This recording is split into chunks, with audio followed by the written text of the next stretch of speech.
Tidak terasa kita sudah mendekati Hari Kemerdekaan Republik Indonesia yang ke-77. Kiri kanan jalan dan rumah-rumah sudah mulai dipasang bendera Indonesia dan umbul-umbul. Semua seakan bersemangat menyambut 17 Agustus dengan berbagai kegiatan. Ada yang lomba antar RT RW dan ada juga sesama tetangga. Mulai dari tarik tambang, panjat pinang, balapan karung, makan kerupuk, dan berbagai permainan seru lainnya. Kita semua bergembira menyambut dan memperingati Hari Kemerdekaan Indonesia. Dan pemerintah kali ini mengangkat tema pulih lebih cepat, bangkit lebih kuat. Tema ini diangkat dan memiliki makna sebagai nilai-nilai Pancasila dan Bhinneka Tunggal Ika yang mempersatukan masyarakat Indonesia dalam menghadapi tantangan yang ada. Dasar-dasar negara juga menjadi penuntun bersama untuk pulih lebih cepat agar siap menghadapi tantangan global dan bangkit lebih kuat demi kemajuan Indonesia. Sebagai warga negara, tentu kita punya cara tersendiri dalam mengartikan kemerdekaan.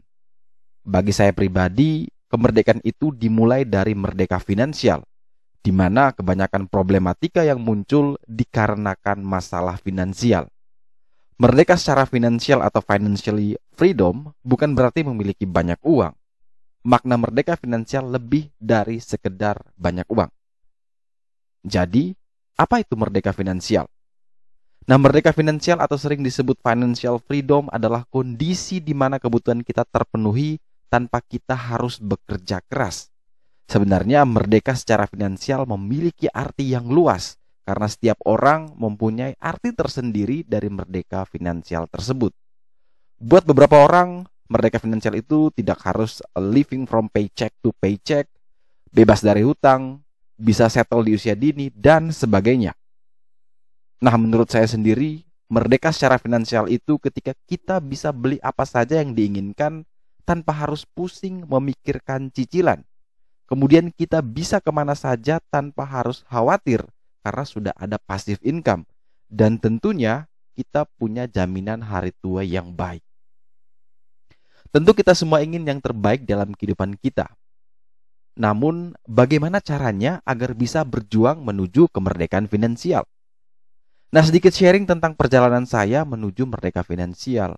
Tentu apa yang saya capai mungkin bisa berbeda-beda, tapi setidaknya kita bisa mengambil poin-poin penting untuk bisa dijalankan bersama. Yang pertama adalah tentukan tujuan. Apa arti merdeka finansial bagi kamu? Apa yang ingin kamu capai? Mau berapa banyak uang yang ingin kamu miliki di bank? Apa yang diharapkan saat hari tua nanti? Pertanyaan-pertanyaan spesifik seperti ini dapat membantu kita dalam merumuskan merdeka finansial versi pribadi masing-masing. Contohnya saya ingin deposito bank sekitar 10 miliar. Dengan asumsi bunga deposito 4% per tahun, maka ada sekitar 400 juta passive income setahun atau sekitar 33 juta per bulan.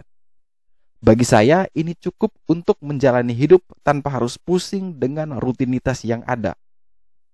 Atau mungkin teman-teman ingin memiliki hidup yang happy tanpa punya utang. Jadi mulai fokus melunasi utang yang ada. Dengan begitu, kamu bisa merasakan merdeka secara finansial tanpa harus ada beban yang mengganggu di setiap saatnya. Poin yang kedua adalah membangun aset.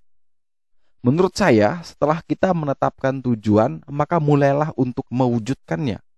Jika kita hanya bergantung dengan satu sumber pemasukan, maka waktunya sekarang untuk membangun sumber-sumber yang lain. Misalnya saya pribadi selain bekerja sebagai karyawan, juga menjalankan bisnis dan juga sebagai content creator.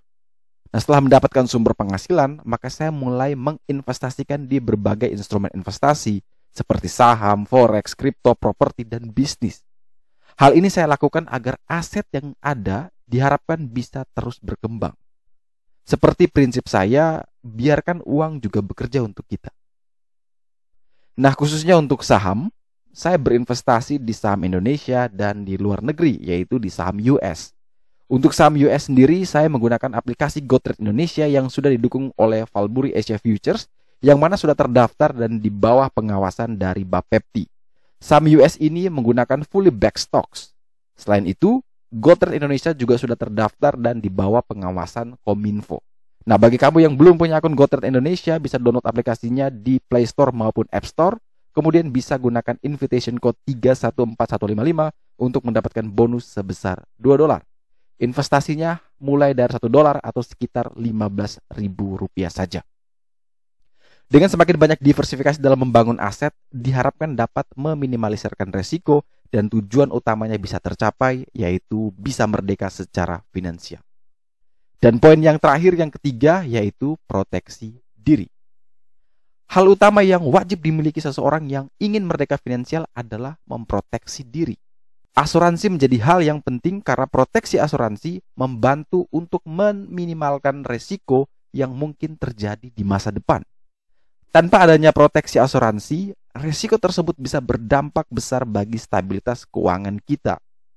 Asuransi kesehatan membantu kita untuk membayar biaya rumah sakit tanpa harus memberatkan keuangan. Asuransi jiwa juga bisa membantu keluarga agar kebutuhan tetap tercukupi jika suatu saat terjadi kemungkinan terburuk. Dan jika tidak ingin keluar biaya mahal untuk memperbaiki kerusakan mobil, maka kita juga bisa mengambil opsi menggunakan asuransi kendaraan. Dengan proteksi sejak awal, tentu kita sudah bisa tenang dalam mempersiapkan menuju merdeka finansial. Nah, itulah 3 hal yang saat ini sedang saya lakukan dalam mencapai merdeka finansial. Entah nanti hasilnya seperti apa, setidaknya kita sudah berjuang. Kita sudah berusaha mencoba dan mau berusaha menuju hal-hal yang baik di masa depan. Untuk hasilnya kita serahkan semua kepada yang di atas. Dan sebelum menutup video ini, menurut teman-teman, apa arti merdeka finansial versi kalian? Sudah sampai mana progresnya? Dan apa kendalanya? Teman-teman boleh share di kolom komentar biar bisa diskusi bareng ya. Dan see you on the next video. Semoga membantu. Untuk informasi representatif PT Valburi Asia Futures dapat dilihat di sini.